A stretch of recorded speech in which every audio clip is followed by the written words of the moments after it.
बोली कृष्ण कन्हैया लाल की। तो महाराज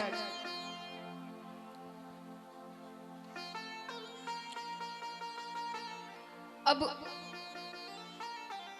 यहाँ पर ठाकुर जी वापस जाते हैं, सबसे मिल रहे हैं क्योंकि अब वापस नहीं आना है। सबसे पूछते हैं किसे क्या चाहिए, सब कुछ ना कुछ मांगते हैं। अर्जुन साथ जाते हैं उनके, कुंती बुआ के पास आते हैं। कुंती बुआ ने कहा एक चीज मांगती हूं, मुझे दोगे? ठाकुर जी ने कहा आप जो मांगोगी मैं वो दूंगा। तो उन्होंने कहा कि मुझे हर पल, हर क्षण, हर वक्त केवल दुख ही दुख चाहिए, संकट ही संकट आए, विपदा पर विपदा आए। ठाकुर जी ने कहा ये क्या मांग रही हो? अरे इतनी मुश्किल से तो दुख के दिन गए हैं, सुख के दिन आए हैं, फिर से दुख मांग रही हो। कुंती बुआ ने कहा कि सुख के माथे सिल पड़े, हरि हृदय से पीरी, और बलिहारी बा दुख के जो पल पल नाम जपाए। ऐसा सुख कोई काम का नहीं जिसमें तुम साथ नहीं रहते, और अगर तुम दुख में ही साथ रहते हो तो मुझे जीवन भर केवल दुख चाहिए, तुम साथ तो रहोगे। सुख के दिन आए तुम जा रहे हो। तो महाराज ये सच्ची भक्ति है। भक्ति मतलब ये नहीं, विश्वास मतलब ये नहीं कि अगर हमारे काम उन्होंने ठीक ठाक किए तो ही हमें विश्वास है। जहां काम एक काम भी नहीं हुआ उधर भगवान बदलो, दूसरी पूजा करो। यहां तो काम नहीं हो रहे। ये सच्ची भक्ति नहीं है, ये स्वार्थ की भक्ति होगी कि हमारे काम होंगे तभी तक हम आपको पूजेंगे, काम नहीं होंगे तो महाराज ठाकुर जी अब यहां सबसे मिलकर चले जाते हैं। अब यहाँ राजा परीक्षित जन्म लेते हैं, बड़े होते हैं, उन्हें राज सिंहासन दिया जाता है। पांडव पर्वतों की ओर चले जाते हैं, सब कहीं ना कहीं चले जाते हैं राजा परीक्षित को राज्य संभाल कर। राजा परीक्षित कई वर्षों तक बड़ी ही सूझबूझ से वो प्रजा का पालन करते। अब एक दिन खजाने की सफाई हो रही थी तो उसमें से एक मुकुट निकलता है, बहुत कीमती, हीरे, सोना, चांदी, जेवरात सबसे जड़ा हुआ। ये जरासंध का मुकुट था। जरासंध एक बहुत पापी राजा था। आप इनके बारे में छठे दिन सुनेंगे। जरासंध कंस के ससुर थे और बहुत पापी राजा थे वे। राजाओं को मार कर, लूट कर उन्होंने इस मुकुट को बनाया था।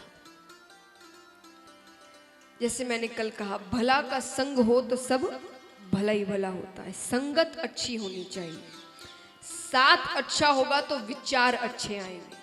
वो मुकुट राजा को पहनाया जाता है, पहनाते ही हिंसक भावनाएं आने लगती है।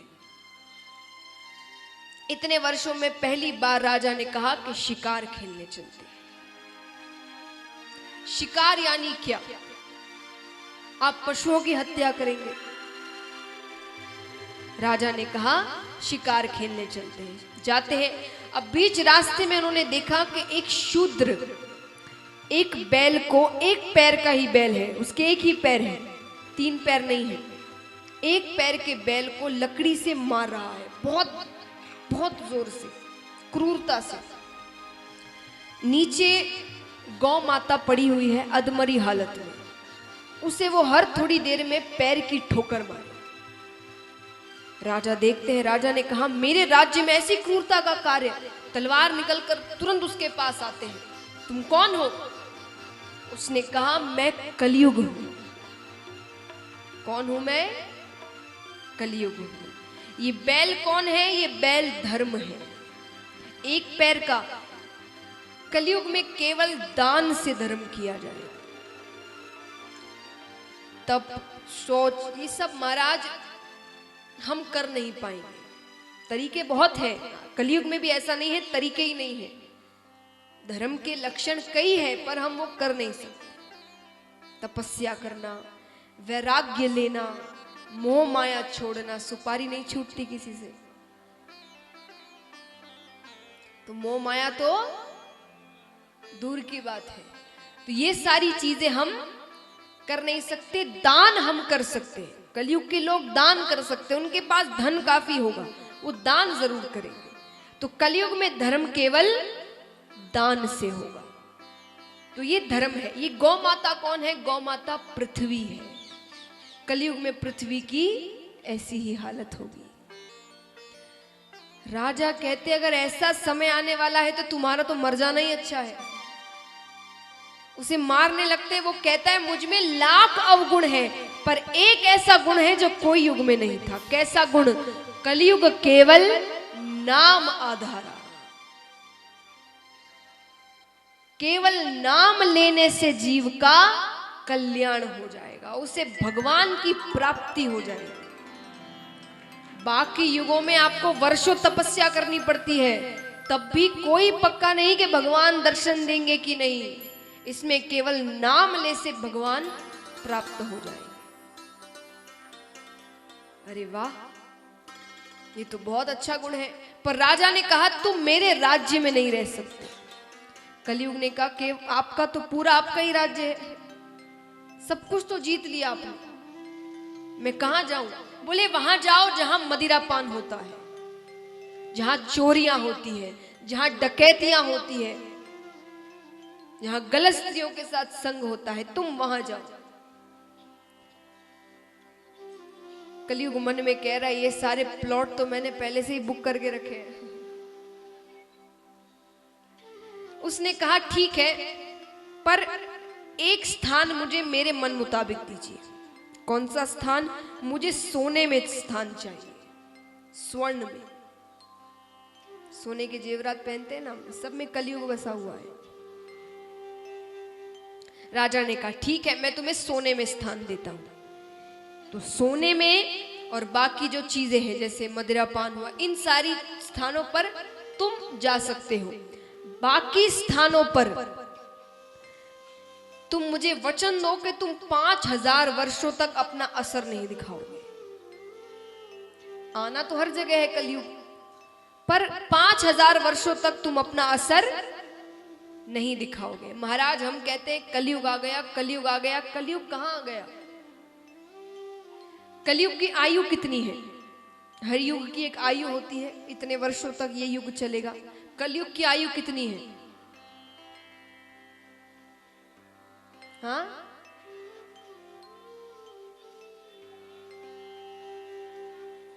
4,32,000।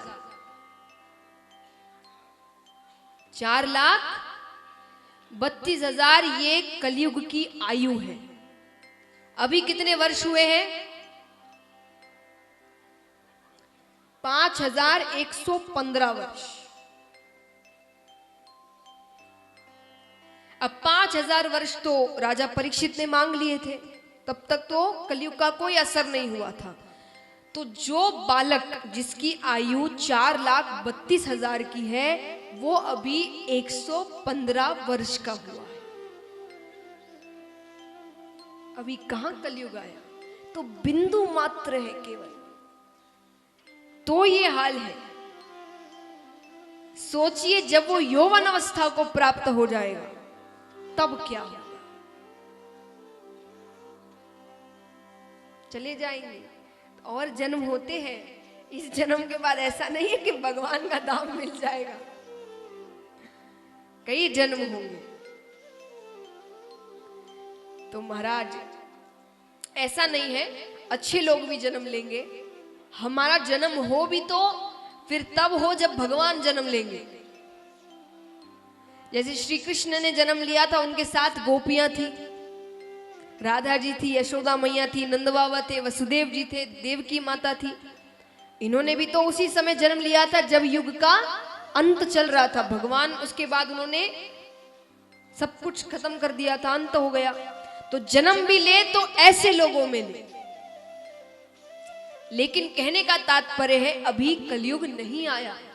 अभी जगह जगह कथा हो रही है, सत्संग हो रहे हैं, भगवान का नाम लिया जा रहा है, अभी कलयुग नहीं आया।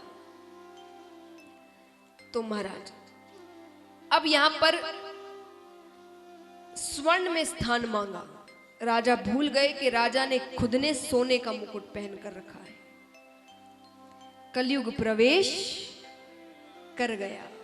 अब यहां शिकार खेलते खेलते रास्ता भटक जाते हैं, सेवक कहीं चले जाते हैं, राजा कहीं पहुंच जाते हैं। दूर से एक कुटिया दिखती है, प्यास लगी है बहुत जोर की। कुटिया में एक ऋषि तपस्या कर रहे थे, समीक ऋषि। वो तपस्या में थे, भक्ति में लीन थे। उन्हें नहीं पता कुटिया में कौन आ रहा है, कौन क्या कह रहा है। वो तपस्या में है, समाधि में है। राजा आते हैं, 2-3 बार उन्होंने कहा मुझे जल दीजिए, मुझे जल दीजिए। वो नहीं सुन पा रहे। क्रोध में आकर नीचे एक मरा हुआ सर्प पड़ा था। राजा ने वो सर्प उठाया और ऋषि के गले में डाला। वहां से चले जाते हैं। अब ऋषि के शिष्य ने वो दृश्य देख लिया। जाकर वो समीक ऋषि के पुत्र से कहता है कि दिखने में तो कोई राजा जैसा ही लग रहा था, उसने तुम्हारे पिताजी के साथ ऐसा ऐसा किया। बेटे ने बिना सोचे बिना जाने कि वो कौन थे, क्या थे, क्यों हुआ, वहां खड़े खड़े कह दिया जिसने भी ये कार्य किया है अगले 7 दिनों में तक्षक नाग के डसने पर उसकी मृत्यु हो जाए। समीक ऋषि जब तपस्या से उठते हैं, उन्हें ये बात पता चलती है। नेत्र बंद कर कर देखते हैं कि वो कौन था। बड़ा दुख होता है उन्हें। दुख क्यों? अब दूसरे से को क्रोध आ जाए कि मेरे साथ इतना गलत किया, अच्छा हुआ इसे श्राप मिला। वो दुखी हो जाते हैं। क्यों? क्योंकि वो जानते हैं राजा परीक्षित ऐसे नहीं है, कुछ हुआ है, कुछ गलत हुआ है, वरना वो ऐसे नहीं है। लेकिन अब 7 दिनों में मुक्ति मिलनी है उन्हें। 7 दिनों में मृत्यु तो आनी है, पर ऐसा क्या करे कि कल्याण भी हो जाए। राजा को सबसे पहले तो बताया जाता है, उन्हें पता ही नहीं है उन्हें श्राप मिला है। राजा सब कुछ छोड़कर चले जाते हैं वन की ओर। वहां सभी हुए साधु संत विचार करने को कि क्या किया जाए। तभी सुखदेव जी का आना होता है। सुखदेव जी से प्रार्थना की जाती है कि आप इन्हें श्रीमद् भागवत सप्ताह पारायण सुनाइए, 7 दिनों में इनका कल्याण करिए। आइए, वो मान जाते हैं। कथा आरंभ होती है। अभी तक हम कई जगह से कथा सुन रहे थे। आदि कथा महादेव जी कह रहे हैं, आदि सूत जी कहते हैं। अब से लेकर 7वें दिन तक सुखदेव जी कथा सुना रहे हैं राजा परीक्षित। राजा परीक्षित बैठते हैं। राजा परीक्षित पूछते हैं, महाराज मुझे वराह अवतार के बारे में बताइए। ठाकुर जी ने वराह अवतार क्यों लिया? अच्छी बात है। सुखदेव जी कहते हैं कि राजन आप भगवान की कथा सुनना चाहते हैं। आइए मैं आपको बताता हूं। राजा दक्ष की कन्या दिति पुत्र की कामना से, संतान की कामना से अपने पति कश्यप ऋषि के पास आती है। शाम के समय, शाम का समय महाराज पूजा पाठ का समय होता है।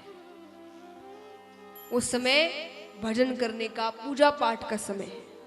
हर चीज के लिए भगवान ने एक समय दिया है। तो वो पुत्र की कामना से आती है। कश्यप ऋषि ने कहा यह समय गलत है, अभी पूजा पाठ का समय है, आप थोड़ा इंतजार करें।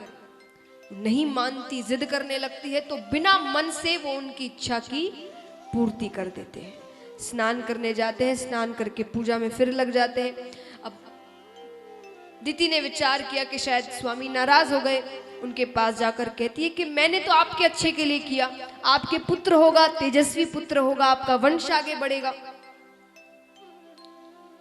कश्यप ऋषि ने कहा नहीं, गलत समय में किया हुआ कार्य गलत परिणाम ही देता है।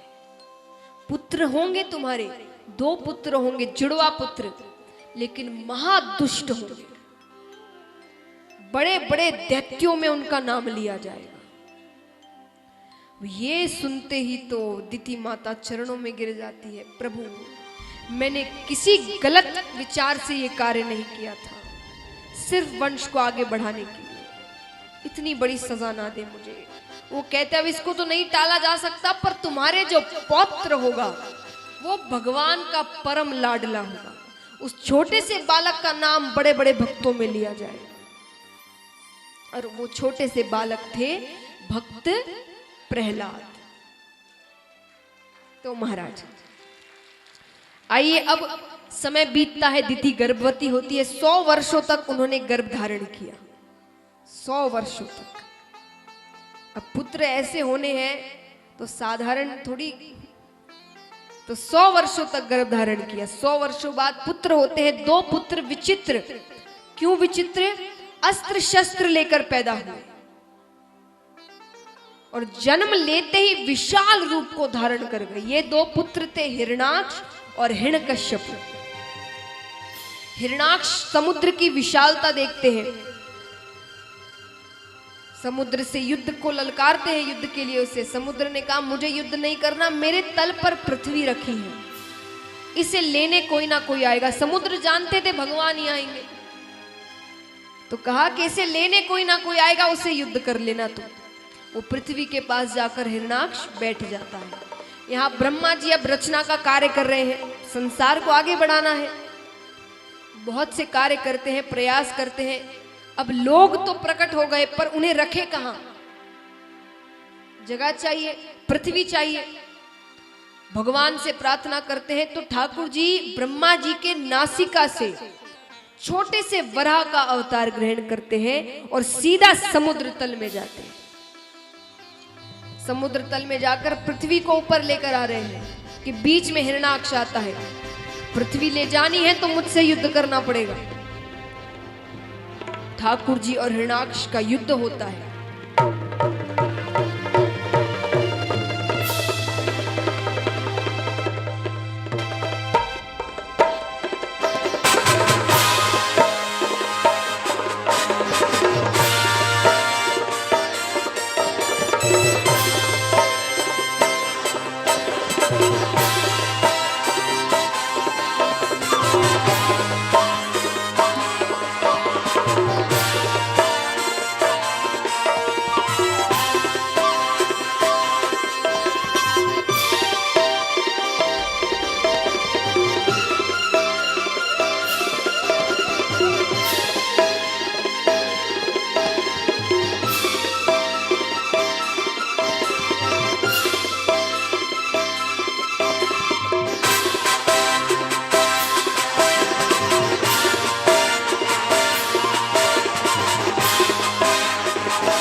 को आके उबार लिया, संसार को आके उबार लिया, संसार को आके उबार लिया। जब जब धरती पर धर्म घटा, जब जब धरती पर धर्म घटा, तब तब प्रभु ने अवतार लिया। प्रभु ने अवतार लिया, करो हरि दर्शन, करो हरि दर्शन, करो हरि दर्शन, करो हरि दर्शन, करो हरि दर्शन। करो हरि दर्शन, करो हरि दर्शन।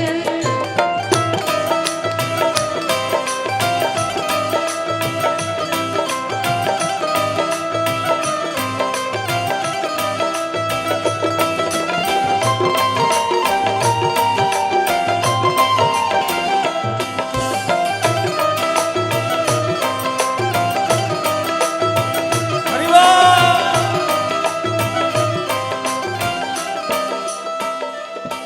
कितनी ही बार दया निधि ने, कितनी ही बार दया निधि ने संसार को आके उबार लिया, संसार को आके उबार लिया, संसार को आके उबार लिया, संसार को आके उबार लिया। लिया। जब जब धरती पर धर्म घटा, जब जब धरती पर धर्म घटा, तब तब प्रभु ने अवतार लिया, तब तब प्रभु ने अवतार लिया। करो हरि दर्शन, करो हरि दर्शन, करो हरि दर्शन, करो हरि दर्शन, करो हरि दर्शन। करो हरि दर्शन, करो हरि दर्शन, करो हरि दर्शन,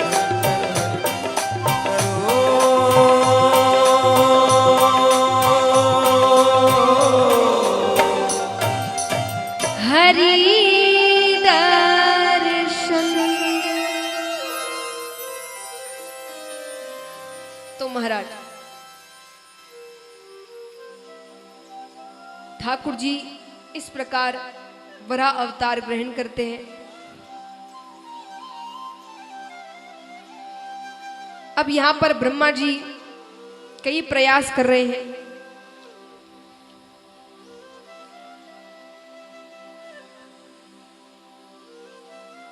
पर संसार का कार्य आगे नहीं बढ़ रहा। भगवान का ध्यान कर कर तो उनके एक हिस्से से स्वयंभू मनु एक पुरुष उत्पन्न होते हैं और एक हिस्से से शतरूपा नामक महिला स्त्री उत्पन्न होती है। दोनों से कहा जाता है जाकर संसार का कार्य आगे बढ़ाओ। उनके 2 पुत्र 3 पुत्रियां होती है, देहुति, प्रस्तुति, आहुति। 2 पुत्र होते हैं उत्तानपाद और प्रियव्रत। उत्तानपाद को राज सिंहासन दिया जाता है। उत्तानपाद का विवाह सुनीति नामक कन्या से होता है, पर कोई संतान नहीं होती तो दूसरा विवाह करते हैं सुरुचि नामक कन्या से।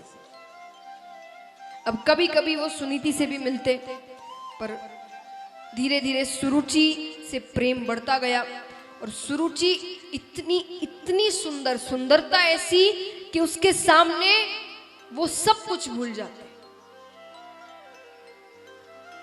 अब यहां पर ठाकुर जी की लीला भी देखिए, जिस कारण दूसरा विवाह किया गया कि सुनीति गर्भवती नहीं हो रही थी। यहां पर सुरुचि गर्भवती होती है, सुनीति भी गर्भवती होती है। 9 महीने बाद दोनों को बालक होते हैं। सुरुचि से जो बालक होता है उसका नाम रखते हैं उत्तम, और सुनीति से जो बालक होता है उसका नाम रखते हैं ध्रुव। अब एक बार राजा युद्ध से वापस लौटते हैं, लौटकर सीधा वे सुरुचि के पास आते हैं। द्वारपालों से कहते हैं कि सुनो, किसी को भी अंदर मत आने देना। ठीक है, ध्रुव जी को ये बात पता चलती है। ध्रुव जी दौड़े दौड़े आते हैं कि पिताजी वापस आए हैं युद्ध जीत कर। द्वारपाल रोक लेते हैं। द्वारपाल कहते, राजकुमार आप अंदर नहीं जा सकते। ध्रुव जी कहते, क्यों नहीं जा सकता? मुझे पिताजी से मिलना है। पिताजी ने मना किया है, महाराज ने कहा कि कोई अंदर ना आना पाए, और अगर हमने उनकी बात नहीं मानी तो वो हमें दंड देंगे। ध्रुव जी ने कहा, मेरी बात नहीं मानोगे तो मैं तुम्हें दंड नहीं दूंगा। अरे पिताजी के दंड से तो मैं तुम्हें बचा सकता हूं, लेकिन मेरे दंड से तुम्हें कोई नहीं बचा सकता। द्वारपाल मान जाते हैं, ध्रुव जी को अंदर जाने देते हैं। ध्रुव जी जाते ही महाराज की गोद में जाकर बैठते हैं। महाराज उन्हें बहुत लाड कर रहे हैं, है तो पिता ही। कुछ देर तक तो सुरुचि देखती है, फिर क्रोध आ जाता है तो हाथ पकड़कर गोद से नीचे उतार देती है। महाराज एक बार तो खड़े होते हैं पर सुरुचि को देखकर वापस बैठ जाते हैं। ध्रुव जी कहते हैं, पिताजी आप इतना बदल गए, विश्वास ही नहीं होता। पहले तो आप जब भी युद्ध से वापस लौटते थे सबसे पहले माता के पास आते थे, आज आप हमसे मिलने भी नहीं आए। सुरुचि कहती है, महाराज से क्या पूछता है, अपनी मां से जाकर पूछ। ध्रुव जी ने कहा, आप ही बता दीजिए, आप भी तो माता है, मैं तो छोटी माता हूं। माता छोटी बड़ी नहीं होती, आप ही बता दीजिए पिताजी ने ऐसा क्यों किया। बोले, इसलिए किया क्योंकि अब तुम्हारी माता महारानी नहीं रही, वो दासी बन गई है और दासी के पास महाराज नहीं जाते। ध्रुव जी कहते, मेरी माता दासी नहीं है, वो इस महल की महारानी है। सुरुचि ने कहा, महारानी थी, अब वो स्थान मुझे दे दिया गया है और तुम्हारा स्थान मेरे पुत्र उत्तम को दे दिया गया है।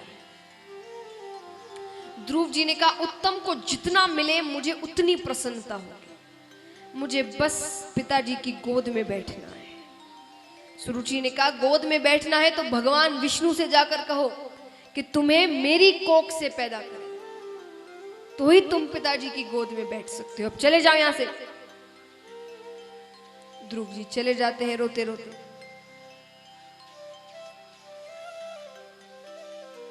अपनी माता के पास आते हैं,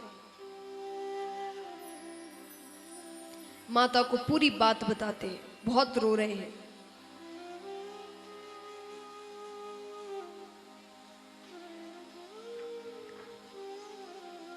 माता कहती है, अरे एक साधारण से मनुष्य की गोद में बैठने के लिए रो रहा है, बैठना है तो भगवान विष्णु की गोद में जाकर बैठ, उस गोद में अगर बैठ गया तो तुझे वहां से कोई नहीं उतार सकता। ध्रुव जी कहते, छोटी माता ने भी यही कहा था कि अगर मुझे पिताजी की गोद में बैठना है तो मुझे विष्णु भगवान से कहना होगा। ये विष्णु भगवान कहां मिले? माता ने कहा, उसके लिए तपस्या करनी पड़ती है, अभी तू बहुत छोटा है, थोड़ा बड़ा हो जाए मैं तुझे तपस्या करने भेजूंगी। अब सो जाते हैं। माता ध्रुव जी को सुला देती है। मध्य रात्रि के समय ध्रुव जी नींद से उठते हैं, मंदिर जाते हैं और जाकर भगवान से कहते हैं कि मैं भगवान विष्णु की खोज में निकल रहा हूं, मुझे अपने पास ना देखकर मेरी माता व्याकुल हो उठेगी, उन्हें व्याकुल मत होने देना, मैं जल्दी लौट आऊंगा। वन की ओर जाते हैं। अब वन में छोटे से बालक है महाराज, वहां पर सिंह है, कितने पशु हैं। ठाकुर जी डर जाते हैं, ठाकुर जी नारद जी को भेजते हैं कि जाकर देखो वो कहां घूम रहे हैं। नारद जी आते। अब नारद जी आते ही क्या कहते हैं, कहीं भी प्रवेश करते हैं नारद जी तो क्या कहते हैं, जोर से कहिए, नारायण नारायण। नारद जी कहते हैं, अरे पुत्र तुम कहां घूम रहे हो, तुम्हारे माता पिता चिंतित हो रहे होंगे, वापस जाओ। ध्रुव जी ने कहा कि मैं भगवान विष्णु की खोज में जा रहा हूं। आप कौन? मैं नारद हूं। नारद? अरे माता ने आपकी बहुत सी कहानियां सुनाई थी मुझे, मेरा नाम ध्रुव है। आप तो भगवान विष्णु को जानते हैं ना, वो कहां मिलेंगे? नारद जी ने कहा, मिल तो जाएंगे पर उनसे मिलने के लिए तुम्हें मृत्यु का सामना करना पड़ेगा। क्यों? बोले क्योंकि वो यहां नहीं रहते, वो तो क्षीर सागर में रहते हैं। ध्रुव जी ने कहा, मुझे मृत्यु का भय नहीं है, पर मैं जीवित उनसे मिलना चाहता हूं। ठीक है, मैं उनके पास नहीं जा सकता, वो मेरे पास आ सकते हैं। नारद जी ने कहा, क्या मतलब? अरे मैं उनसे मिलने नहीं जा सकता, वो तो मुझसे मिलने आ सकते हैं। नारद जी ने कहा, जरूर आ सकते हैं, पर उसके लिए कठोर तपस्या करनी पड़ेगी, करोगे? ध्रुव जी ने कहा, करूंगा, कठोर से कठोर तपस्या करूंगा, मुझे भगवान विष्णु से मिलना है। तो नारद जी कहते कहो, ओम नमो भगवते वासुदेवाय। ओम नमो भगवते वासुदेवाय। महाराज आपको नहीं मिलना भगवान से? मिलना है कि नहीं? मिलना है तो आप भी कहिए, ओम नमो भगवते वासुदेवाय। ओम नमो भगवते वासुदेवाय। ओम नमो भगवते वासुदेवाय। ओम नमो भगवते वासुदेवाय। ओम नमो भगवते वासुदेवाय। ओम नमो भगवते वासुदेवाय। वासुदेवाय नमो वासुदेवाय। वासुदेवाय नमो वासुदेवाय। वासुदेवाय नमो वासुदेवाय। वासुदेवाय नमो वासुदेवाय। ओम नमो भगवते वासुदेवाय। ओम नमो भगवते वासुदेवाय। ओम नमो भगवते वासुदेवाय। ओम नमो भगवते वासुदेवाय। वासुदेवाय नमो वासुदेवाय। वासुदेवाय नमो वासुदेवाय। वासुदेवाय नमो वासुदेवाय। वासुदेवाय नमो तालियां जोरदार। वासुदेवाय। ओम नमो भगवते वासुदेवाय। ओम नमो भगवते वासुदेवाय। ओम नमो भगवते वासुदेवाय। ओम नमो भगवते वासुदेवाय। वासुदेवाय नमो वासुदेवाय। वासुदेवाय नमो वासुदेवाय। वासुदेवाय नमो वासुदेवाय। वासुदेवाय नमो वासुदेवाय। ओम नमो भगवते वासुदेवाय। ओम नमो भगवते वासुदेवाय। ओम नमो भगवते वासुदेवाय। ओम नमो भगवते वासुदेवाय। वासुदेवाय नमो वासुदेवाय। वासुदेवाय नमो वासुदेवाय। वासुदेवाय नमो वासुदेवाय। वासुदेवाय नमो वासुदेवाय। ओम नमो भगवते वासुदेवाय। ओम नमो भगवते वासुदेवाय। ओम नमो भगवते वासुदेवाय। ओम नमो भगवते वासुदेवाय। ओम नमो भगवते वासुदेवाय। ओम नमो भगवते वासुदेवाय। ओम नमो भगवते वासुदेवाय। अब महाराज यहाँ तपस्या बढ़ती ही जाती है। कुछ दिन नारद जी कहते हैं कि फल इत्यादि पर तपस्या करो। फिर कहते हैं फल भी त्याग दो, केवल जल पर रहो। फिर अन्न जल सब त्याग देते हैं। तपस्या किए जा रहे हैं, किए जा रहे हैं, और अंत में नारद जी कहते हैं अपनी सांसें रोक लो। अब महाराज भक्ति करते करते किसी की मृत्यु हो जाए, ये कभी हो नहीं सकता। सांसें रोकते ही वायुमंडल शून्य हो जाता है। कि भक्त की सांसें रुकी तो हर किसी की सांसें रुक जाएगी। भक्ति में भक्त की मृत्यु नहीं हो सकती। हाहाकार मच जाता है। देवी देवता विष्णु भगवान के पास जा रहे, प्रभु अब उस बालक की और परीक्षा ना ले, उसे दर्शन दे दीजिए। और महाराज फिर ध्रुव जी के पास साक्षात परम पिता परमेश्वर भगवान विष्णु प्रकट होते हैं। बोलिए लक्ष्मी नारायण भगवान की।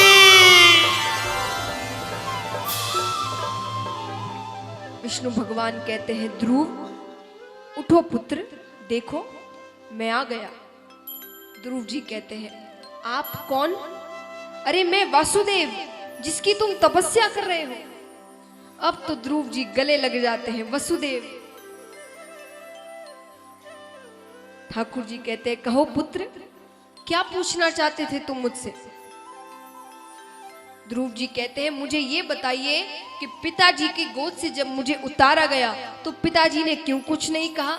माता ने क्यों मुझे उनकी गोद से उतार दिया? माता ने क्यों कहा कि उनकी गोद में बैठने के लिए मुझे उनकी कोख से जन्म लेना पड़ेगा? विष्णु भगवान कहते, अरे अरे अरे, इतने सारे प्रश्न एक साथ। पहला प्रश्न पूछो जिसका उत्तर तुम सबसे पहले जानना चाहते हो। ध्रुव जी कहते हैं, छोटी माता ने मुझे पिताजी की गोद से क्यों उतार दिया? ठाकुर जी कहते हैं, तो यही प्रश्न है जो तुम्हें सबसे ज्यादा तकलीफ दे रहा है। ठाकुर जी ध्रुव जी के सर पर हाथ रखते हैं और हाथ रखते ही साक्षात मां सरस्वती उनके मस्तक पर प्रवेश कर जाती है, ज्ञान प्रवेश कर जाता है। ठाकुर जी कहते हैं, अब और कुछ पूछना चाहते हो? ध्रुव जी ने कहा, कुछ नहीं पूछना, सारे उत्तर मिल गए। इस प्रकार ठाकुर जी ध्रुव जी को दर्शन देते हैं।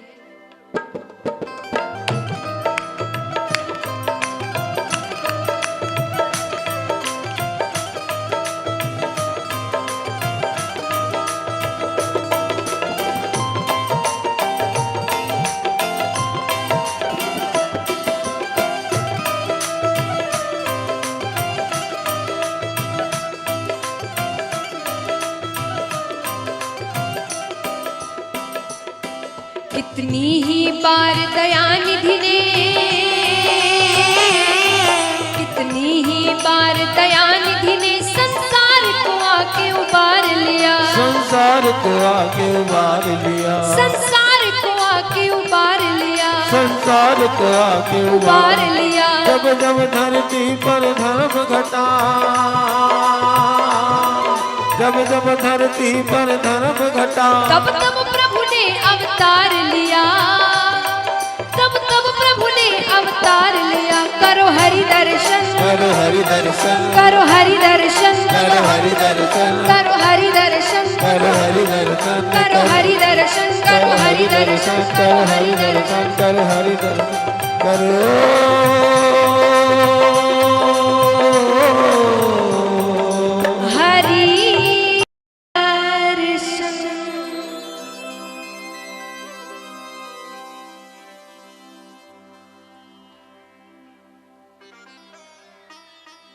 अब महाराज, अब हम चलते हैं उस कथा की ओर, सती कथा की ओर, शिव विवाह की ओर।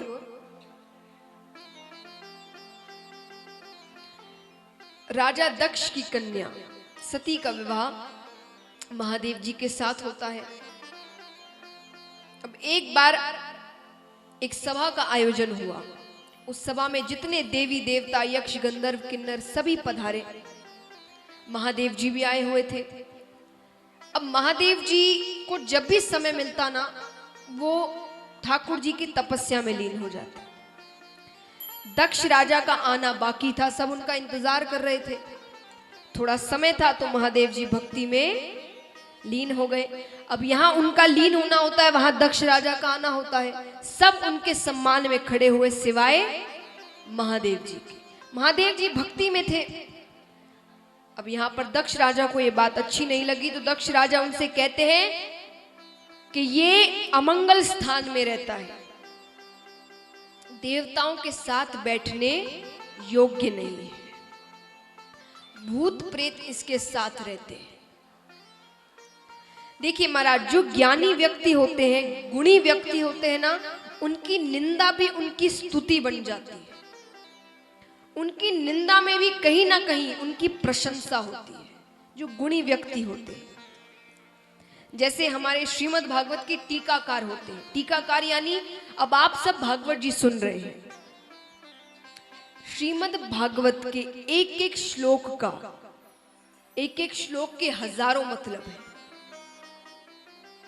एक एक वाक्य के हजारों मतलब है। मैं आपको एक मतलब बता रही हूं।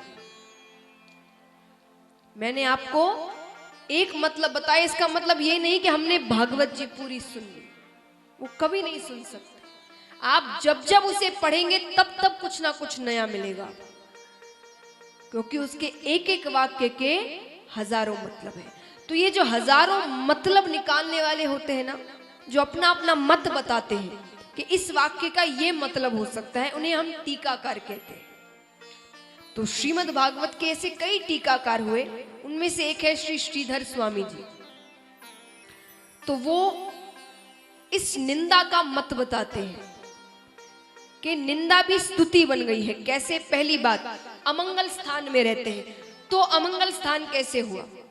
देखिए, अमंगल जो चीजें होती है वो हम नहीं करते, है कि नहीं?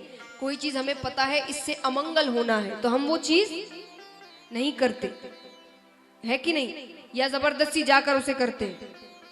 आप बताइए, करते हो कि नहीं? जोर से नहीं करते। लेकिन वो जो स्थान है वहां जाने से कोई रोक सकता है? बताइए, रोक सकते हैं आप? शमशान घाट जाने से रुक सकते हैं? नहीं रुक सकते। वो जीवन का सत्य है, उस स्थान पर हर किसी को जाना है। यानी महादेव जी महाकाल है, ब्रह्मा विष्णु महेश। ब्रह्मा जी का कार्य क्या है? रचना करना। सब अपने अपने कार्य कर। 3 देव क्यों माने गए हैं? 3 ही देव क्यों? और भी कितने देवी देवता है, पर इनका 3 कार्य है। ब्रह्मा जी रचना का कार्य करते हैं, जन्म देने का कार्य।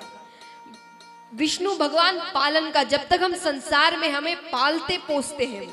और महादेव जी विनाश का कार्य करते हैं, मृत्यु का कार्य, महाकाल कहते हैं।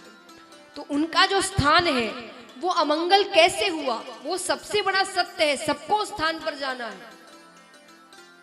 तो ये हो गई उनकी पहली स्तुति। दूसरी बात, कहते हैं भूत प्रेतों के साथ रहते हैं, तो वो नहीं रहेंगे तो कौन रहेगा?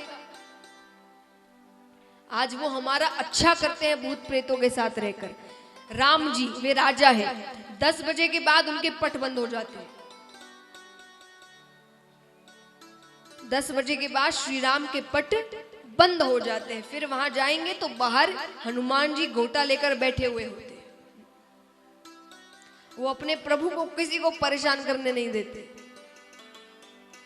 ठाकुर जी द्वारिका नगरी, वो भी राजा है, द्वारका के राजा है, उनके पट भी ज्यादा से ज्यादा 12 बजे बंद हो जाते हैं। चलिए, क्योंकि राम जी मर्यादा पुरुषोत्तम है, वो मर्यादा के साथ रहते हैं। श्री कृष्ण थोड़ा बहुत इधर उधर कर लेते हैं, तो हम उनको 12 बजे तक का समय देते हैं। वो 12 बजे तक अपने पट खुले रखते हैं। 12 बजे के बाद वो भी अपने पट बंद करते हैं। भूत प्रेत 12, 12:30, 1 के बाद घूमना शुरू करते हैं। तो अगर महादेव जी उन्हें नहीं रखेंगे अपने पास, तो वो हमारे साथ रहेंगे। उन्हें तो रहने के लिए स्थान चाहिए, तो वो हमारा अच्छा ही कर रहे हैं भूत प्रेतों को अपने पास रखकर। फिर कहा देवताओं के साथ बैठने योग्य नहीं है, तो सही कहा। वो सिर्फ देवता थोड़ी है, वो देवों के देव महादेव है। तो महाराज, ज्ञानी जनों की निंदा भी उनकी स्तुति बन जाती है। महाराज, विवाह में अभी समय है, आप क्यों गलियों में घूम रहे हो?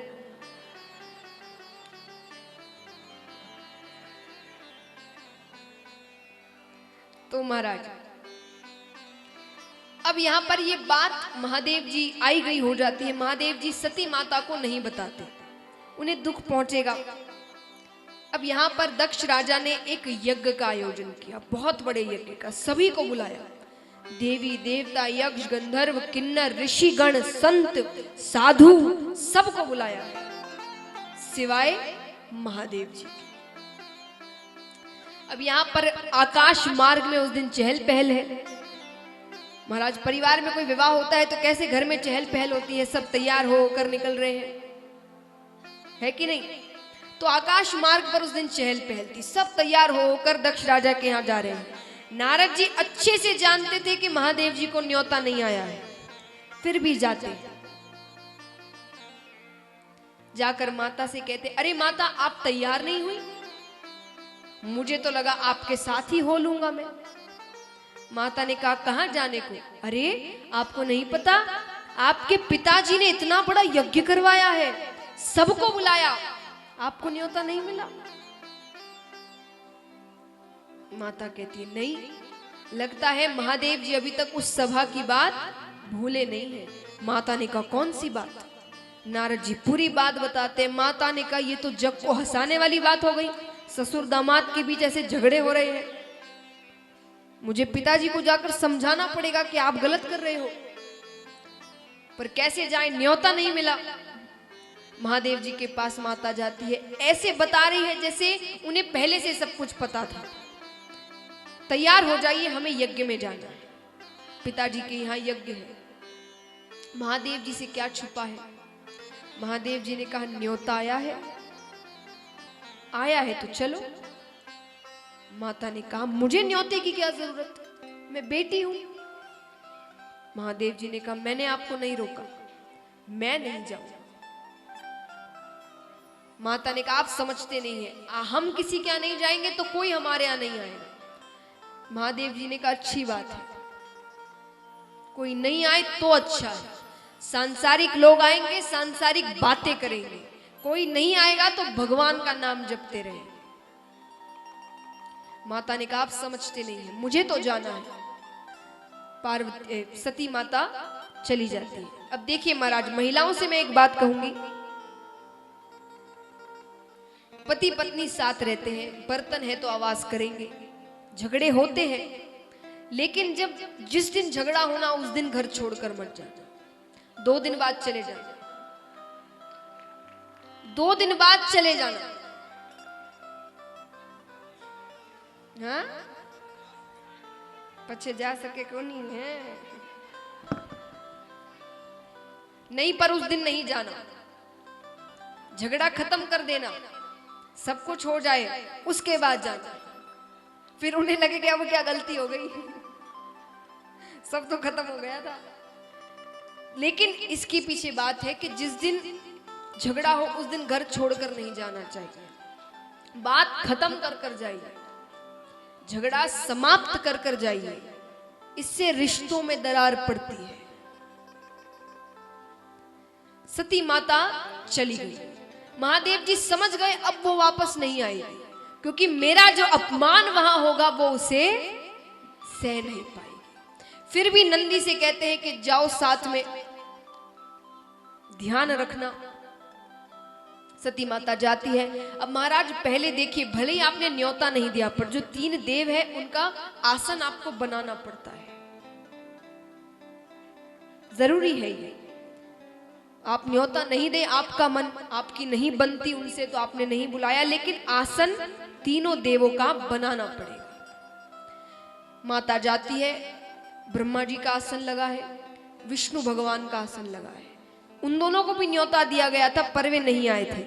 महादेव जी का आसन नहीं लगा है। माता बहुत क्रोधित हो जाती है।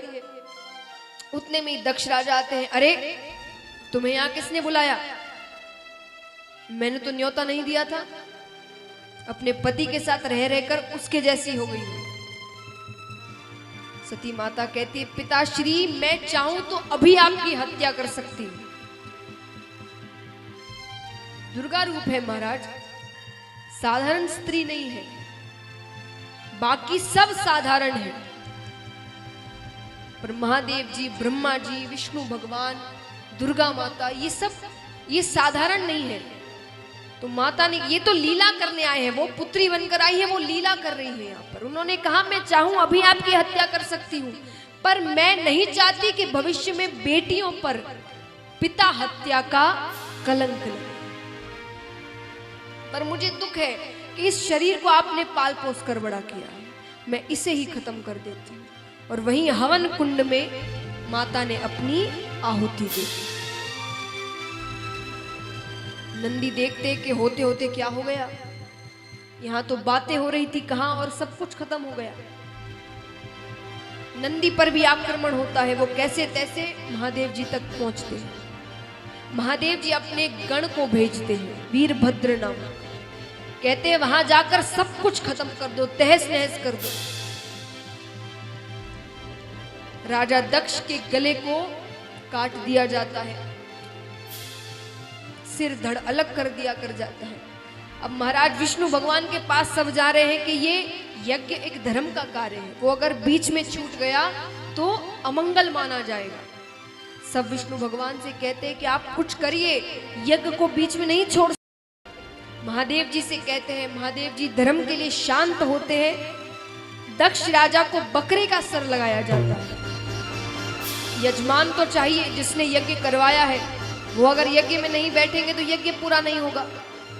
तो बकरे का सर लगाया जाता है, यज्ञ पूरा किया जाता है।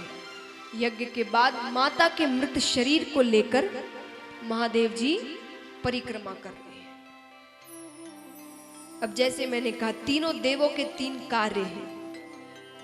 अब महादेव जी तो अपना कार्य नहीं कर रहे, मृत्यु नहीं हो रही, और ये कार्य रुक भी नहीं सकते। ऐसा नहीं महादेव जी नहीं करे तो ब्रह्मा जी रचना के कार्य से रुक जाएंगे, नहीं, रचनाएं होती रहेगी, जन्म होते रहेंगे। तो यहां जन्म होते जा रहे हैं और मृत्यु किसी की नहीं हो रही। तो महाराज तब ठाकुर जी अदृश्य रूप में अपना सुदर्शन चक्र फेंकते हैं, जो एक एक करके माता के अंगों को काटने लगता है।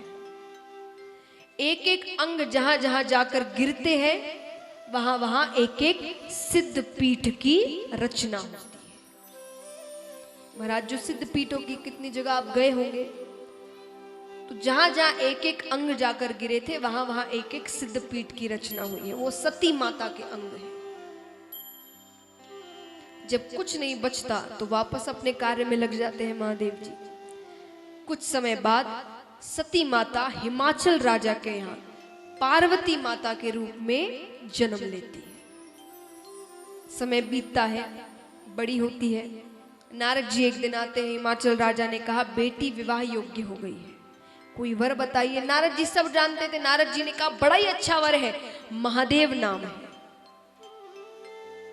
महादेव नाम है, धनवान है कि नहीं? अरे इतना धनवान है कि उनके दर पर ब्रह्मा जी और विष्णु जी आते हैं। बड़ी अच्छी बात है। बिना जाने बिना मिले हिमाचल राजा ने कहा रिश्ता पक्का। अब नारद जी दौड़े दौड़े विष्णु भगवान के पास आते हैं।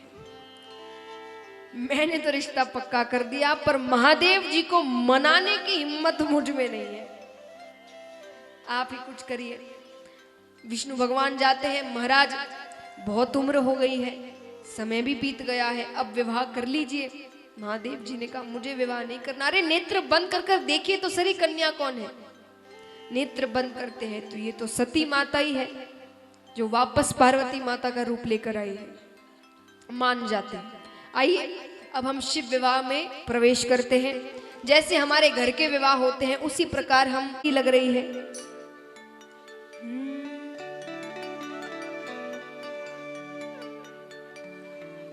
हल्दी मुलाई थारे तेल चढ़ावा,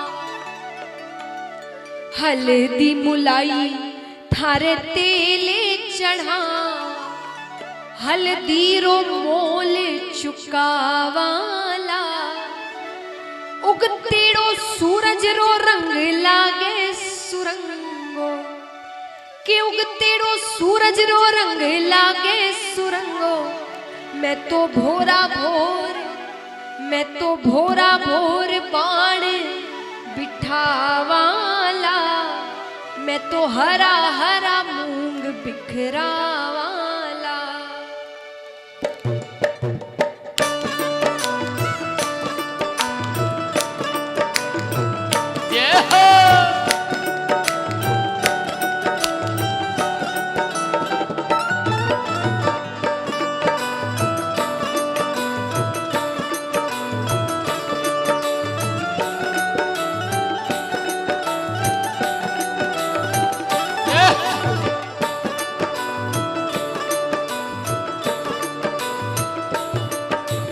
हल्दी मुलाई थारे तेल चढ़ावा, हल्दी मुलाई थारे तेल चढ़ावा, अरे हल्दी मुलाई थारे तेल चढ़ावा, हल्दी मुलाई थारे तेल चढ़ावा, हल्दी रो मोल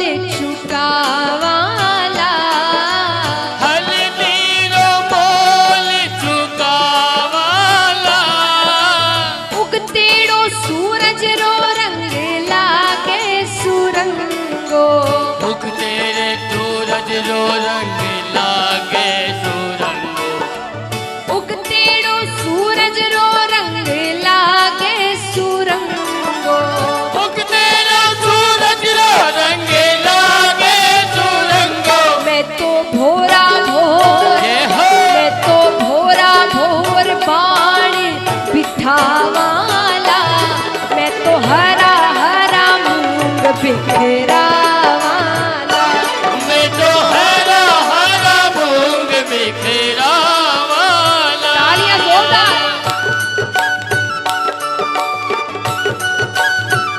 बोलिए पार्वती माता जी की।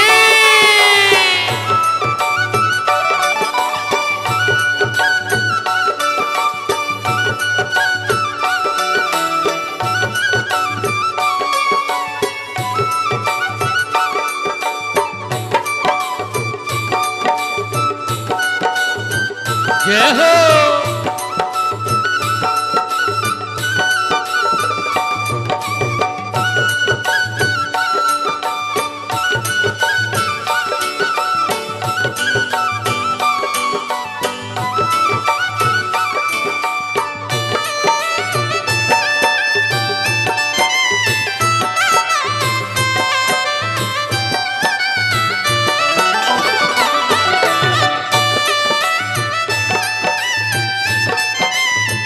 जय हो।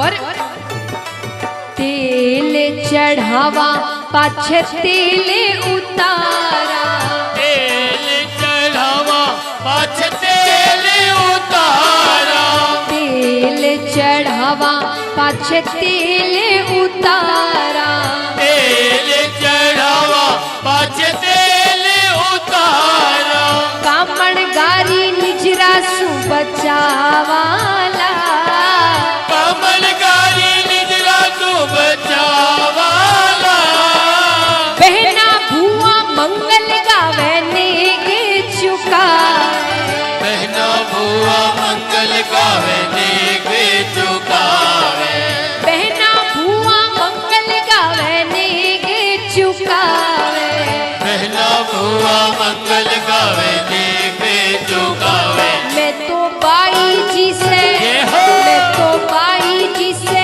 आरती करावाला मैं तो हरा हरा मूंग बिखरा वाला मैं तो हरा हरा मूंग बिखरा वाला।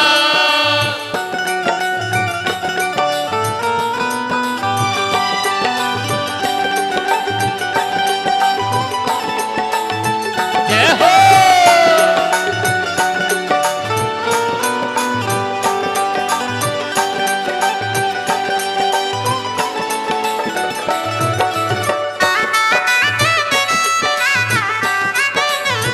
राधे।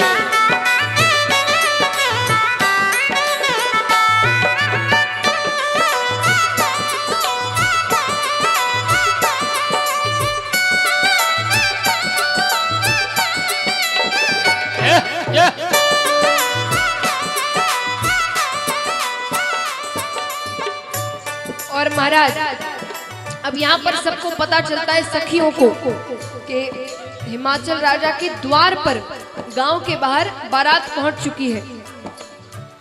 तो सारी सखियां कहती है कि चलो चलो जाकर देखकर तो आते हैं।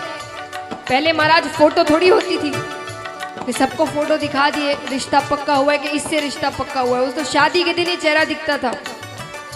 तो सारी सखियां कहती जाकर देखे तो सरी पार्वती का जो वर है वो दिखता कैसा है। सखियां कहती है चलो रे सखियां चला हिमाचल के द्वारे राज चलो रे सखियां चला हिमाचल के द्वारे आज। चलो रे सखियां चला हिमाचल के द्वारे राज चलो रे सखियां चला हिमाचल के द्वारे आज। गोरा बैरो पींद निरखस्या गोरो है या कालो राज गोरा बैरो बीज निरखसा गोरो है या कालो राज। अरे गोरा भैरो बीन निरखसा गोरो है या कालो राज गोरा भैरो दीन निरखसा गोरो है या कालो राज चालो रे सखियां चालो हिमाचल के द्वारे राज चालो रे सखियां चाला हिमाचल के द्वारे चलिए अब किसकी बारी है? हल्दी हो गई, मेहंदी भी हो गई, अब जोर से कहिए किसकी बारी है? बारात। तो अब बारात आ रही है जो गांव के बाहर खड़ी है। आइए महाराज हम बारात के दर्शन करते हैं। शिवजी बिहाने चले पालकी सजाए के वभूति रमाए के हो अरे संग संग बाराती चले ढोल बजाए के घोड़ा दौड़ाए के हो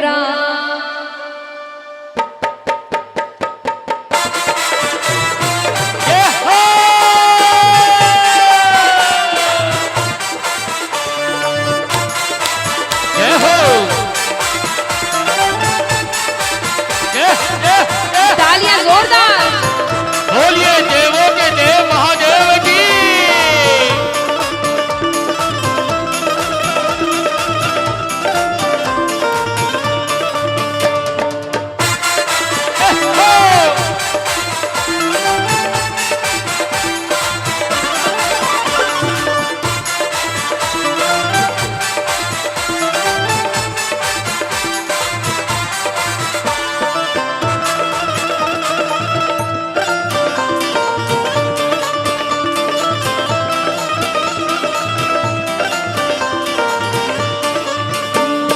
शिवजी बिहाने चले पालकी सजाए के वभूति रमाए के हो ओ भैया शिवजी बिहाने चले पालकी सजाए के वभूति रमाए के हो अरे संग संग बाराती चले ढोल बजाए के घोड़ा दौड़ाए के हो ओ भैया संग संग बाराती चले ढोलवा बजाए के घोड़ा दौड़ाए के हो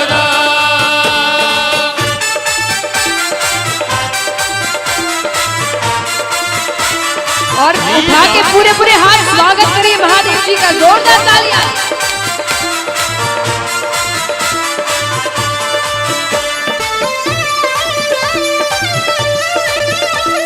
बोलिए शंकर भगवान की।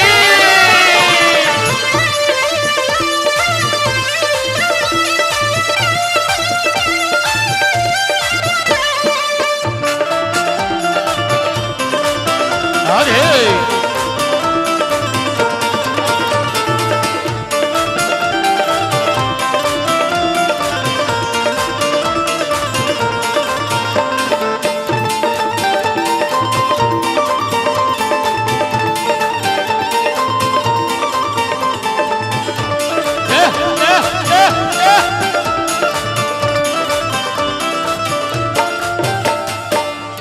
और महाराज महादेव जी की बारात में कौन कौन आया है? साधारण सी बारात थोड़ी है, सभी देवी देवताएं हैं। विष्णु जी और लक्ष्मी जी तो गरुड़ के ऊपर चढ़ आए, दाढ़ी वाले बूढ़े ब्रह्मा हंस सवारी ले आए। विष्णु जी और लक्ष्मी जी तो गरुड़ के ऊपर चढ़ आए, दाढ़ी वाले बूढ़े ब्रह्मा हंस सवारी ले आए। अरे विष्णु जी और लक्ष्मी जी तो गरुड़ के ऊपर चढ़ आए, दाढ़ी वाले बूढ़े ब्रह्मा हंस सवारी ले आए। विष्णु जी और लक्ष्मी जी तो गरुड़ के ऊपर चढ़ आए, दाढ़ी वाले बूढ़े ब्रह्मा हंस सवारी ले आए। बड़ी शान से इंद्र आए, ऐरावत लेके हाथी, भैंसे पर यमराज विराजे और यमदूत सभी साथी। मस्ती में हरि गुण गाते, नारद जी खुशी मनाते।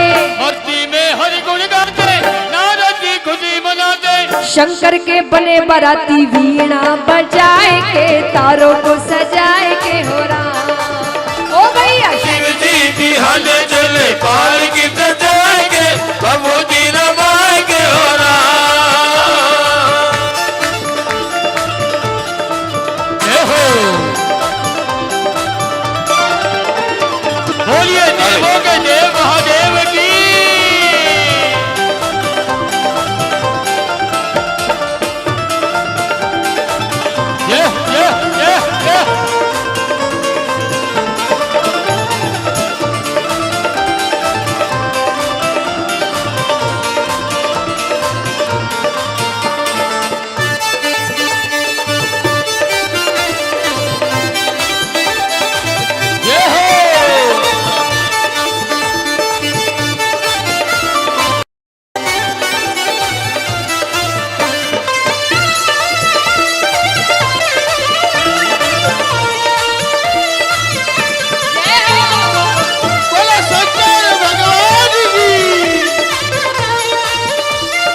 महादेव जी का रूप कैसा है। मस्तक पर है त्रिलोचन और दूध का चंद्र विराज रहा, डम डम डमरू बाजे और त्रिशूल हाथ में साज रहा। मस्तक पर है त्रिलोचन और दूध का चंद्र विराज रहा, डम डम डम डम डमरू बाजे त्रिशूल हाथ में साज रहा। ओ मस्तक पर है त्रिलोचन और दूध का चंद्र विराज रहा, डम डम डमरू बाजे और त्रिशूल हाथ में साज रहा। मस्तक पर है त्रिलोचन और दूध का चंद्र विराज रहा, डम डम डम डम डमरू बाजे त्रिशूल हाथ में साज रहा। भोले बाबा को पहनाई नरमुंडों की एक माला, बागंबर की खाल उड़ाई और कंधे पर मृगछाला। गंगा की धारा बहती कल कल कल कल कर कहती, गंगा की धारा बहती कल कल कल कल कर कहती। बुरी नजर से इनको रखना बचाए के, छुपके छुपाए के हो रहा। ओ भैया शिवजी बिहान चले पाल की सजाए के, भभूति रमाए के हो रहा।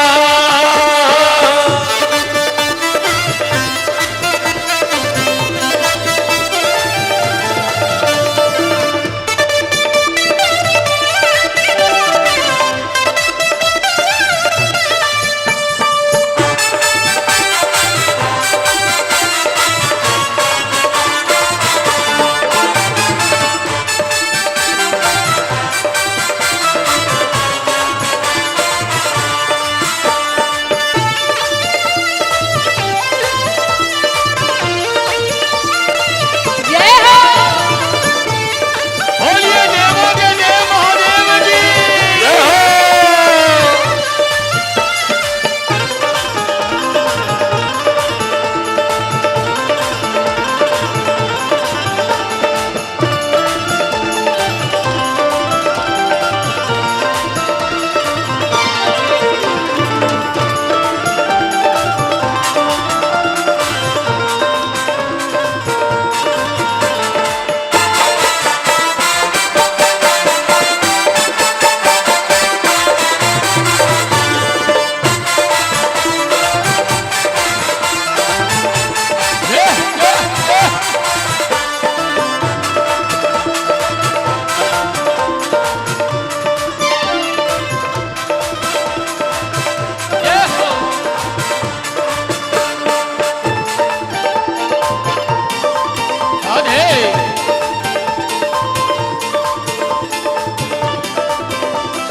भाई तालियां जोरदार।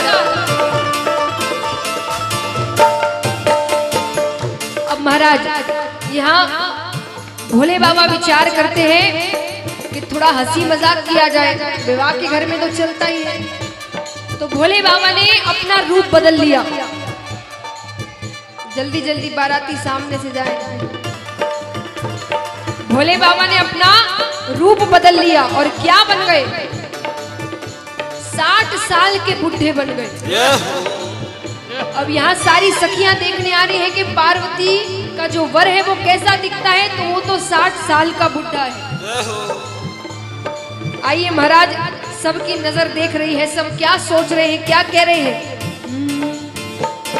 बाबा को एक कौतुक सूझा, बदला रूप बड़ा भारी, 60 साल के बुढ़े बन गए, मुख पे झुर्रियां है सारी।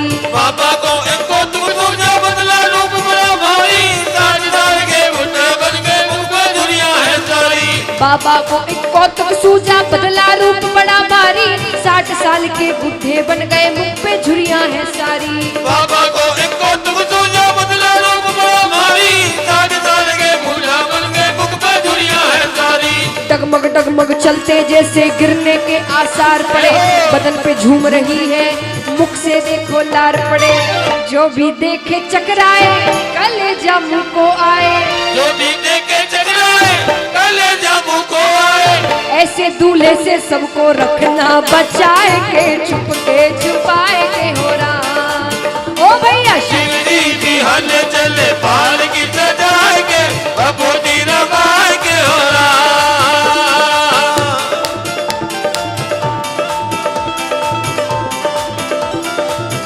जय हो।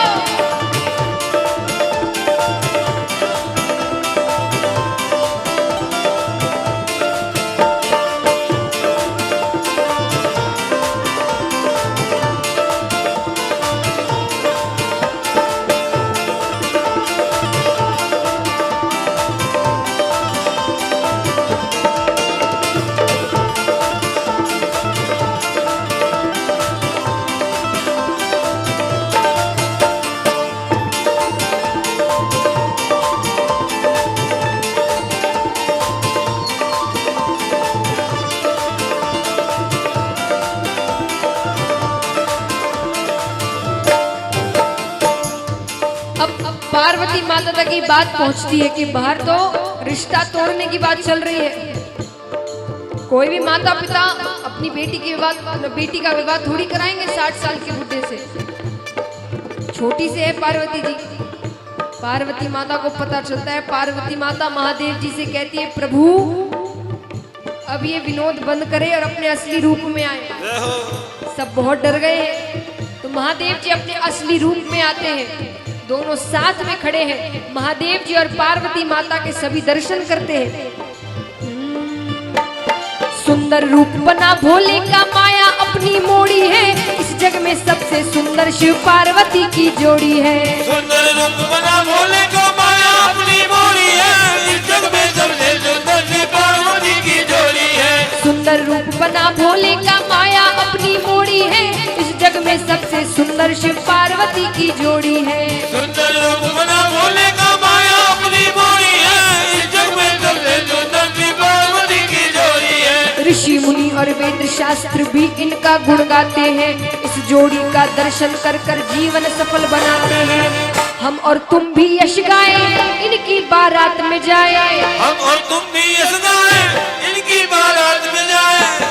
अब कौन कौन जाना चाहते हैं इनकी बारात में? उठाना पूरे पूरे हाथ, एकदम लंबे लंबे, जितने भक्त एक साथ। शिव जी बिहाने चले पालकी सजाए के, विभूति रमाए के हो राम। ओ भैया शिव जी बिहाने चले पालकी सजाए के, विभूति रमाए के हो राम। अरे संग संग बाराती चले ढोले बजाए के, घोड़ा दौड़ाए के हो राम। अरे संग संग बाराती चले ढोले बजाए के, घोड़ा दौड़ाए के हो राम। अरे शिव जी बिहाने चले पालकी सजाए के, विभूति रमाए के हो राम। शिव जी बिहाने चले पालकी सजाए के, विभूति रमाए के हो राम। अब बारात तो आ गई, अब किसकी बारी है? इतनी महिलाएं बैठी हैं यहाँ पर, आप बताइए। महिलाएं बताइए। हमें नहीं पता। सासू जी की बारी, तो सासू जी तो यही है। कौन से रीति रिवाज की बारी है? सासू जी क्या करती है? तोरण,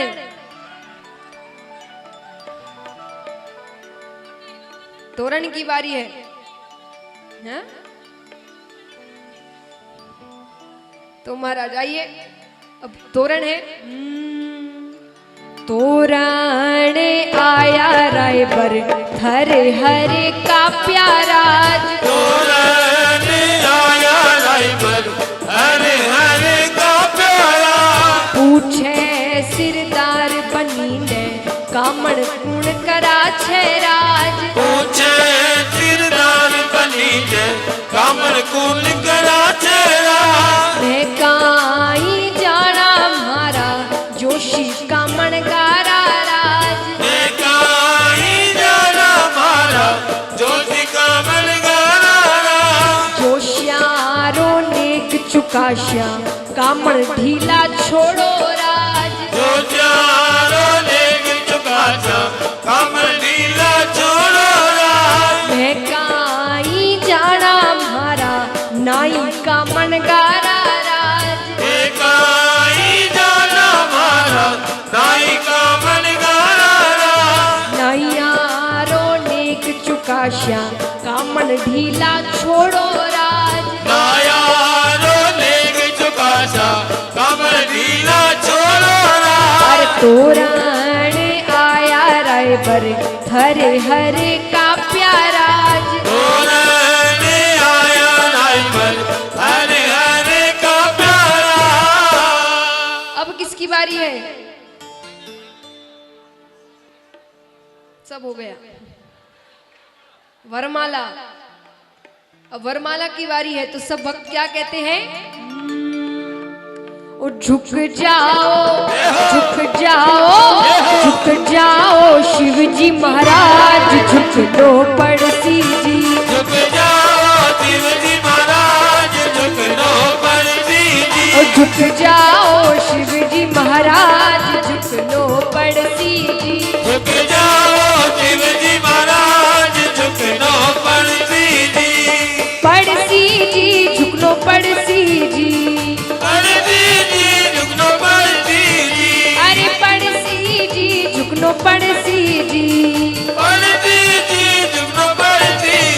झुक जाओ, झुक जाओ, झुक जाओ शिव जी महाराज, झुक लो पड़सी। झुक जाओ शिव जी महाराज, झुक लो भाई तालियां जोरदार।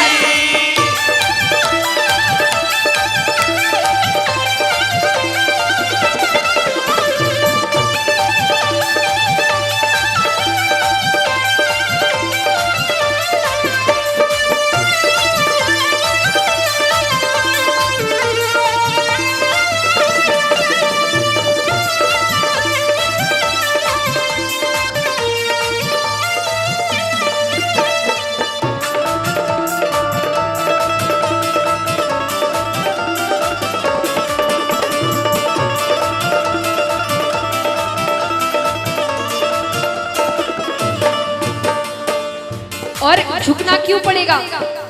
ओ हमारी गौरा जी है छोटी सी, हमारी गौरा जी है छोटी सी, हमारी गौरा जी है छोटी सी, हमारी गौरा जी है छोटी सी। उथे तो घना रे बड़ा सरकार, झुक लो पड़सी जी। ते तो घना रे बड़ा सरदार, झुक लो पड़सी जी। झुक जाओ शिव जी महाराज, झुक लो पड़सी जी। झुक जाओ शिव जी महाराज, झुक लो पड़सी जी।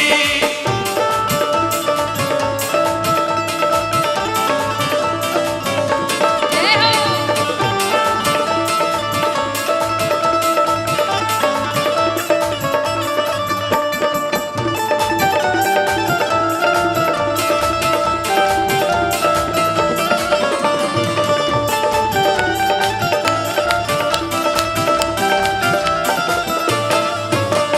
और एक और वजह बताइए क्यों झुकना पड़ेगा? हमारी गौरा जी है भोली सी, हमारी गौरा जी है भोली सी, हमारी गौरा जी है भोली सी। हमारी गौरा जी है भोली सी। थे तो चतुरारा सरदार, झुक लो पड़सी जी। ते तो चतुरारा सरदार, झुक लो पड़सी जी। और देखते ही देखते क्या हो जाता है? ओ देखत देखत ही झुक गया, देखत देखत ही झुक गया, देखत देखत ही झुक गया। देखत देखत ही झुक गया। हमारा भूतोरा भूतनाथ, झुक लो पड़सी जी। हमारा भूतोरा भूतनाथ, झुक लो पड़सी जी। और झुक जाओ शिव जी महाराज, झुक लो पड़सी जी। झुक जाओ शिव जी महाराज, झुक लो पड़सी जी। झुक जाओ शिव जी महाराज, झुक लो पड़सी जी। झुक जाओ शिव जी महाराज, झुक लो पड़सी जी। आइए सब अपने अपने स्थान पर बैठ जाएं। कुछ नाम है, कुछ सूचनाएं हैं जिन्होंने दान किया है और जिन्होंने किया है जो स्थानीय भक्त हैं। कई भक्तों ने सहयोग किया है, उनके नाम और फिर आगे की कथा। सब अपने स्थान पर बैठे रहें थोड़ी देर और फिर आरती कर जाएं। सभी से निवेदन है। करुणावतारम संसार सारम भुजगेन्द्रहारम सदा हृदयारविन्दे भवं भवानी सहितं नमाम्यहम्।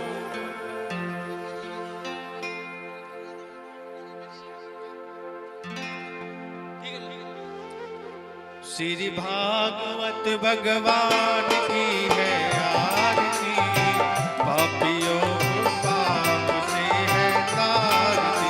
श्री भागवत भगवान की है आरती, पापियों को पाप से है तारती।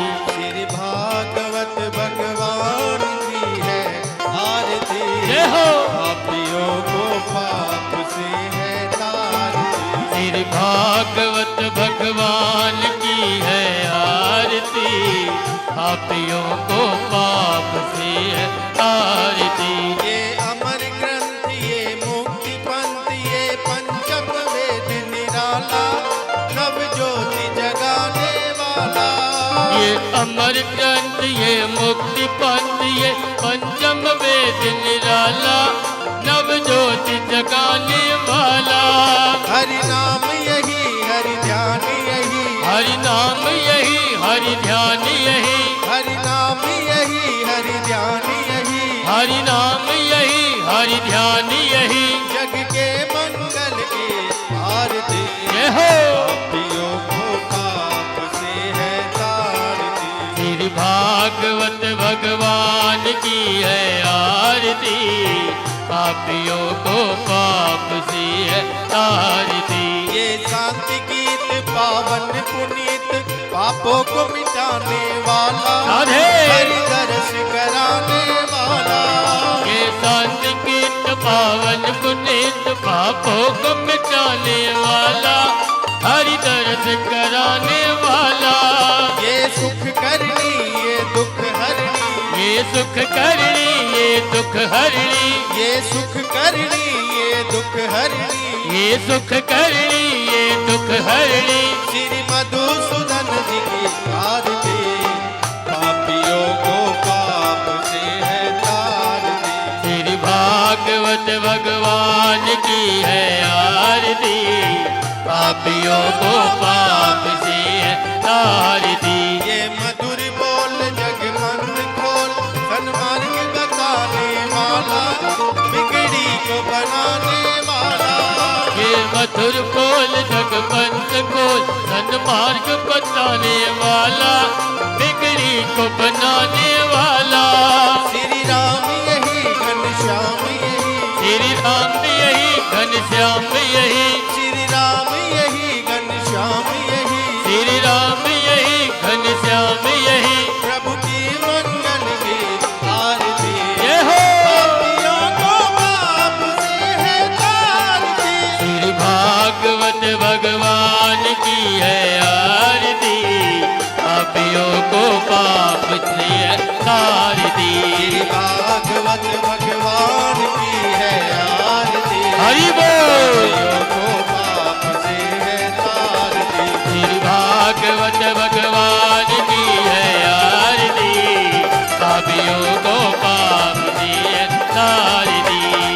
आरती की जय हनुमान लला की रस चरण रघुनाथ कला की जाके बल से गिरवर कापे जोग जोज लगल गगन झाके अंजनी पुत्र महाबल जाए सतल गए प्रभु सदा सहाई देवी लीला रघुनाथ बढ़ाए लंका जारी सिया दिलाए लंका सुकोट समुद्र सिखाए सदभवन सुतवार ललाई लंका जाए असुर सब मारे सिया राम जी के काज सवारे लक्ष्मण मूर्छित पड़े धरनी पर हरि संजीवन प्राण उबारी बैठी पाताल तोरी चमकारे अहि रावण के भुजा उघारे बाही बुझा असुर दल मारे दाहिने भुजा कंठ चंद तारे सुनर मुनि जन आरती उतारे जय जय जय हनुमान जी उचारे कंचन दाल कपूर लुठाई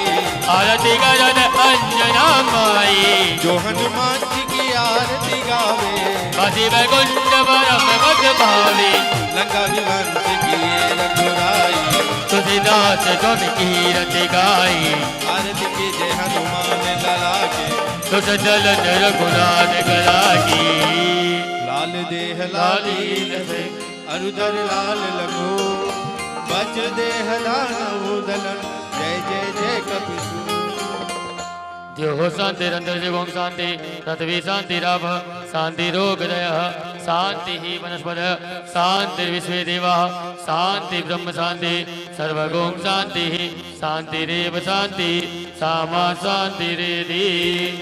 अरे छाटा लग गया नीर का पाप गया शरीर का छाटा लग गया नीर का पाप गया शरीर का ठाटा लाग्या केसर का नाम लियो परमेश्वर का ठाटा लाग्या केसर का नाम लियो परमेश्वर का ठाटा लाग्या चंदन रा नाम लियो रघुनंदन रा ठाटा लाग्या चंदन रा नाम लियो रघुनंदन रा ठाटा लाग्या पाणी रा और नाम लियो राधे रानी का हरि ओम माय जगेन जगमय जन्त देवास्तानि धर्माणि तथमान सन्ति हनाक महिमानः सचन्द्रयत पूर्वे साध्याः शान्ति देवा सेवन्ति कावकुल चम्पक बाटला से पुन्नागतात करवि रसाल पुष्पे बिल्लो प्रभाव तुलसी दल मंजरी काम्बोजयामि जगति स्वर में प्रसीद नाना सुगंध पुष्पाणि यथा कालोद्भवानि च पुष्पांजलि मया दत्तं प्रियाणां परमेश्वर मंत्र पुष्पांजलि समर्पयामि नमः। बोले कृष्ण कन्हैया लाल की, बोलिए श्रीमद् भागवत महापुराण की, बोलिए श्री वेद व्यास जी महाराज की, बोलिए श्री सुखदेव मुनि महाराज की, बोलिए आज के आनंद की। राधे राधे राधे। मैं सभी भक्तजनों से निवेदन करूंगा, आरती के बाद ही प्रसाद कल से वितरण होगा। कल प्रसाद काफ़ी देर पहले वितरण कर दिया था तो धक्का मुक्की हुई थी, और सभी के लिए पर्याप्त प्रसाद की व्यवस्था है। प्रसाद में धक्का मुक्की कोई ना करें। और मैं सभी से निवेदन करना चाहूँगा, जो भक्तजन यहाँ कथा में पधार रहे हैं, सभी के लिए पांडाल परिसर के बाहर इको टॉयलेट की व्यवस्था की गई है।